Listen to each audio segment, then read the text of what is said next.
Hi, I'm Stephanie Hickey, and for my Community Mental Health Agency report, I chose to highlight Foothill Family Services, which is an agency that is located here in Pasadena, and they provide mental health services for children and teens.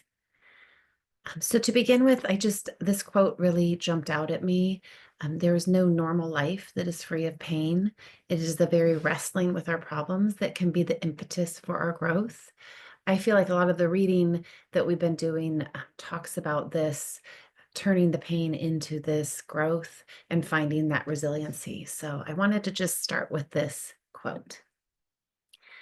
So to begin with, Foothill Family, they were founded in 1926. They impact communities across the greater LA area. They provide services in homes, at schools, in the community, and at family centers in multiple cities here in the greater LA area: Covina, Duarte, El Monte, Pasadena, Pomona, and West Covina. They empower children and families on their journey to achieve personal success. And they have more than 300 employees, including licensed and pre-licensed social workers, MFTs, and psychologists, early childhood therapists, case managers, child specialists, parent partners, consulting psychiatrists, executive and clinical leadership, and their administrative staff. 84% of the staff is bilingual. Collectively, among all of them, they can speak 14 languages that are all listed here. A few are Arabic, Bulgarian, Cantonese, Spanish, Thai, Vietnamese. So definitely able to serve our population, which is very diverse in many ways. Foothill Family provides many different treatment methods. They provide comprehensive care. They look at all different stages of human development, but do focus on those youth and those the kids and the teens. They take a dynamic and transformational approach to care, which means that they tailor their services so that it really works to create that continuum of care that we keep reading about. They have different types of support, so they really focus on that holistic approach that takes into account all those dimensions of a person and all of those things that make them unique. They don't just focus on the one person they're treating. They work with the whole family so that they're doing that creating that whole supportive network, and not just working with the child, but working with the family, the teachers. That way the skills are reinforced and hopefully better able to help the clients learn how to be successful. A lot of different treatment methods. They are all connecting science and culture. They're always trying to integrate research and clinical expertise. So the list is here, but you can see it's child parent psychotherapy, crisis-oriented recovery services. We have parent-child interaction therapy, seeking safety, stepped care, and then trauma-focused cognitive behavioral therapy, just to name a few. Okay, so the way that they are set up at Foothill Family is that they have these 4 areas of treatment, which I'll talk about a little bit more in depth. But it's mental health care, and then they have the early childhood development, school-based services, and then the youth and family services. From what I could see, their programs are funded through a contract that they have with the LA County Department of Mental Health. Okay, so this first one, the health care treatment, they have a whole array of treatment options. They have, depending on what works with the client, play therapy, cognitive behavioral therapy, parent-child interaction therapy, and medication support if needed. Again, like I mentioned before, they can provide care in homes, at schools, in the community, or at any of those locations that I mentioned earlier. That second area that they serve is this early childhood development treatment, and they have a bunch of cool programs catered towards this. So for pregnant women, children birth through 5, and their families, they have this Healthy Families America program, which promotes the family connections, which leads to preventing child abuse, supporting the well-being of the children so that they can grow up healthy. They also have this early Head Start, They partner with parents in promoting healthy development of infants and toddlers.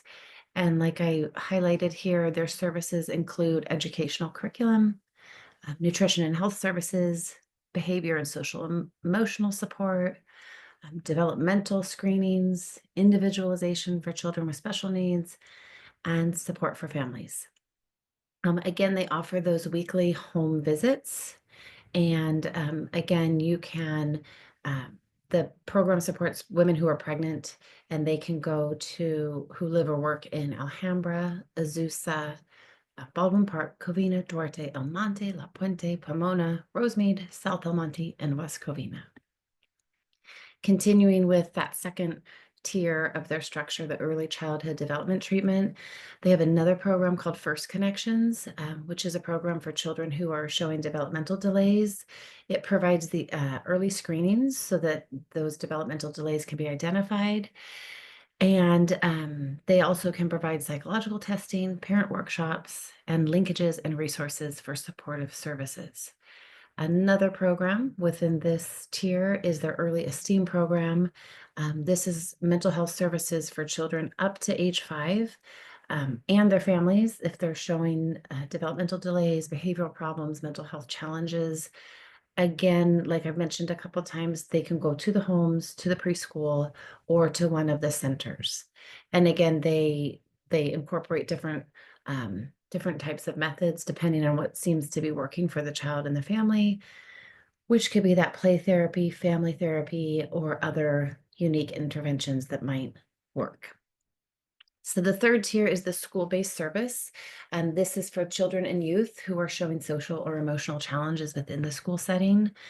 I thought it was really impressive that they provide services to 183 schools within 18 school districts across San Gabriel Valley. Um, they provide professional counseling. They also work with, this was another thing that I thought was cool, and I'm not sure if this is something that's typical, but they also talked about how they will provide training for the teachers and the staff at the school so that they're not only working with the student and the student's family, but they're also doing these teaching trainings and seminars, which as a former teacher, I taught in junior high and high school. So I interacted with my kids all the time in that dimension, but I did also really appreciate it when people from the outside would come in and provide us different types of training based on how we could better serve other dimensions of that student, not just their educational learning. So I thought that this one was super cool. A lot of them are super cool, but I really like this one. Okay, and then finally, this youth and family services, this fourth kind of category of what they provide. So this is for children and teens. Pregnant and parenting teens are supported through this Teen Family Services, CalLearn, Adolescent Family Life programs. So they have comprehensive case management and mentoring aimed at helping these young women set goals, achieve goals, stay in school, and graduate. It reaches out to young mothers and fathers, trying to, again, empower them, focus on their resilience, focus on parenting skills and things that they will need to be successful. They do also provide a domestic and family violence prevention and treatment program to help those who have gone through this to overcome the emotional trauma of abuse. This is through family counseling, support groups, therapy, and then also linking them to other supportive resources. There's the perpetrators treatment groups, 52-week group sessions that are conducted by certified group facilitators, focusing on helping the abusive partners identify the issues that they might be going through with power, self-esteem, control, and trying to help them learn to manage these emotions, particularly that anger component. And that program can be voluntary or, of course, might be court mandated. Again, with this fourth tier, the Youth and Family Services, the Child Abuse Prevention and Treatment Services. This is for young ones who have experienced abuse or neglect. They have that comprehensive assessment, Again, the play therapy, the group therapy. From what I could tell, this was a agency that really fine-tuned what they were doing to assist these families based on what was working for the families. They can go in the home, at the school, or at the family center. This other component is the family preservation, which is in-home counseling and case management so that kids can remain in their homes or return home after an allegation of abuse. And then there's another service called the Relative Support Services. This is for family members who are the main caregiver for children, and this program gives them support to them and to their children so that they can keep that permanency, keep the family together, and make sure that they're safe. And then finally, this Parents Invested in Relational Success. This is a program for couples who are parenting children.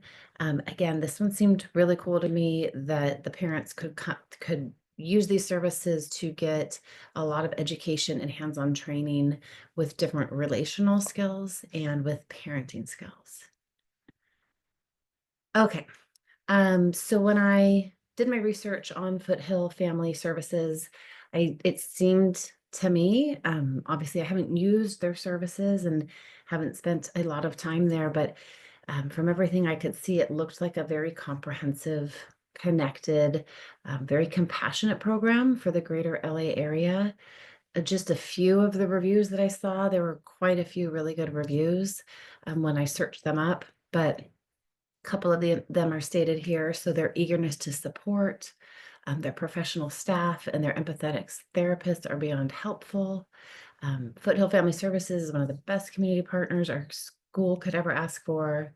And then this final one, I'm a proud supporter of Foothill Family because their philosophy and approach to achieving their mission are unique in a burdened, overwhelming landscape of mental health and social services.